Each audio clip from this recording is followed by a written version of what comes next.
I'm going to talk about the 2017 Oscar-nominated live-action shorts. This won't be an edited video, it'll be kind of a quick video, hopefully. So let's get right into it. These live-action shorts were actually a lot better than the ones I've seen in the past few years because I feel like the last 2 years or so, the live-action shorts have decided to have a lot of depressing type stories, and they all kind of melted together. There was not one I remembered that stood out in my mind because they were all kind of sad.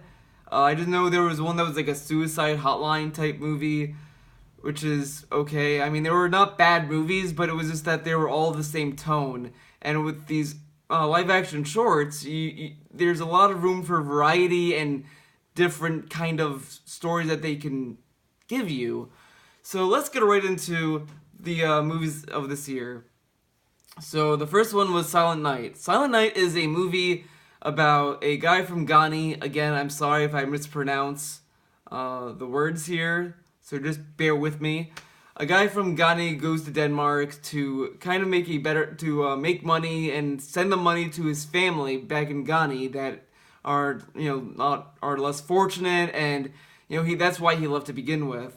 And it was actually a very nice story, and the characters were memorable. Because eventually the guy from Ghani gets into a relationship with one of the people that worked at the homeless shelters, and it was actually a nice little conversation between them, and it focused on a lot of hardships that this Ghani person went through being in Denmark because a lot of people were giving him a hard time. They were being racist against him, that kind of stuff, but it didn't dwell on that. It dwelled on the fact that he's just there trying to make money for his family, and that was the big thing about this movie, was this, that he was there to make money for his family, and he doesn't feel like he's ready to go back empty-handed. And it was a very good movie, and I enjoyed it. I don't think it's one of my favorites, because it's just one of those sappy kind of movies, but it was actually pretty straightforward, and it was actually enjoyable and memorable at least.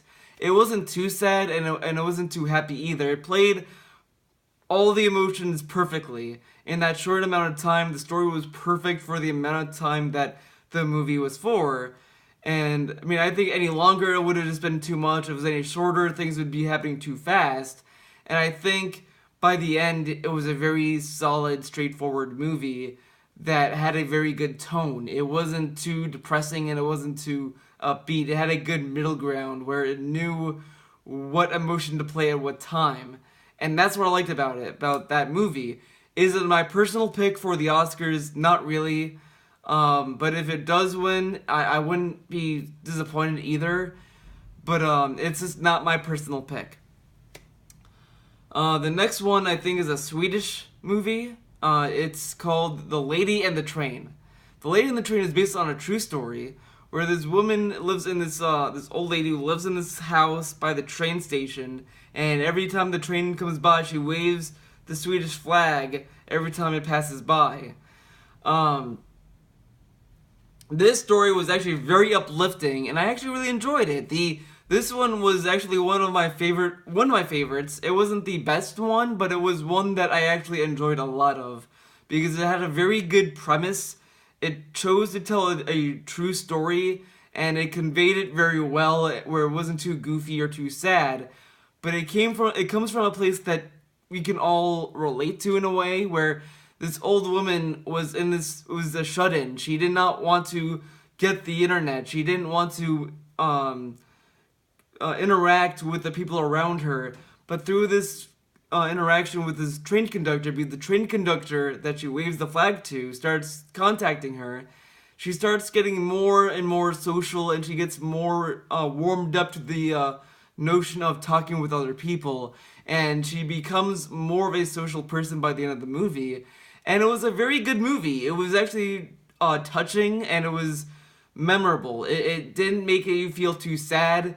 It knew when to make you laugh, and it actually had a very good pacing and message by the end.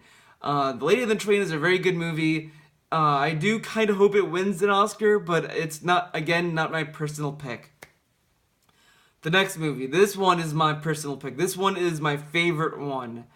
Time Code. Time Code is a Spanish film, and it's so good. It's so good. I really enjoyed Time Code. It's a simple movie.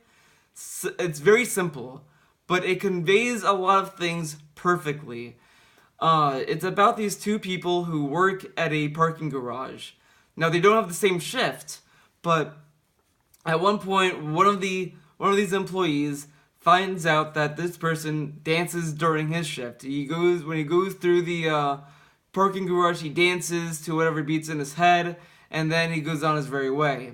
This woman who catches him decides to participate, and instead of just kind of shrugging it, she starts dancing as well, and it becomes a kind of a competition between the two, where when they keep changing shifts, they're both trying to show each other that they can dance or how better they can dance, and it builds up by the end where they both dance together.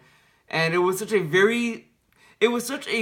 great film to watch, and see these two characters interact and develop without any dialogue was very clever. It was very unique and very clever in what it did, because it takes a very mundane, typical job, and it makes it into a very interesting, memorable experience. And this film, I really enjoyed it because this is what I love about these live action shorts when I first started seeing them years ago, is that it takes a simple mundane thing and makes it into a very interesting and unique, memorable movie. And that's what Time Code did. Time Code is really one of my favorite movies, one of my favorite live action shorts. I definitely recommend you guys to check it out. Time Code is the best. It's really one of my favorites. I really can gush about this movie a lot because it was just so simple. There was no dialogue, and it just developed very well. I really like this movie. The other one is Sing. Sing is a movie that I did not like at all. I kind of get what it was trying to do, but I just didn't like the overall presentation of it.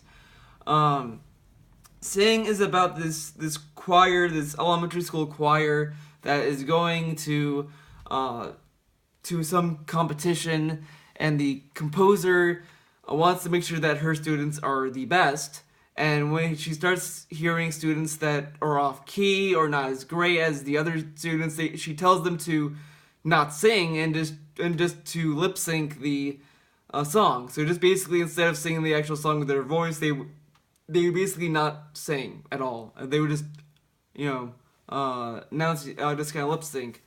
And it's kind of like the movie made you want to hate the composer, and that's what I didn't like about it, was that it went instead of it being a realistic or believable situation. Well, I mean, it is somewhat believable because I can believe that happening in schools, but the thing is that it's a competition, and most of the times people want to win these competitions.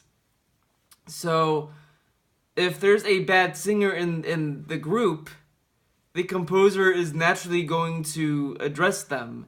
Now, I think that the composer in this movie did not want to train them or make them better, but just make the quick solution be have them not sing at all, which is kind of weird and ridiculous because I don't really believe a composer for a group that's that age would do that.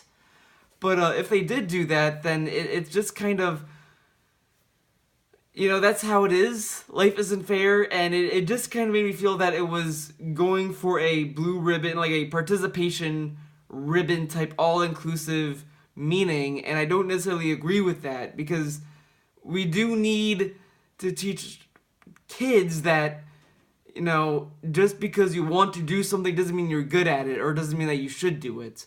Like, I don't see myself as a great singer. It doesn't mean that I'm going to go join a choir, and then when the person tells me I'm a bad singer, I should get angry and demand to be allowed to participate. I just suck at singing. It's just that the composer had no urge or urgency to coach them better than just tell them not to sing at all. So the movie really goes out of its way to make you hate the composer.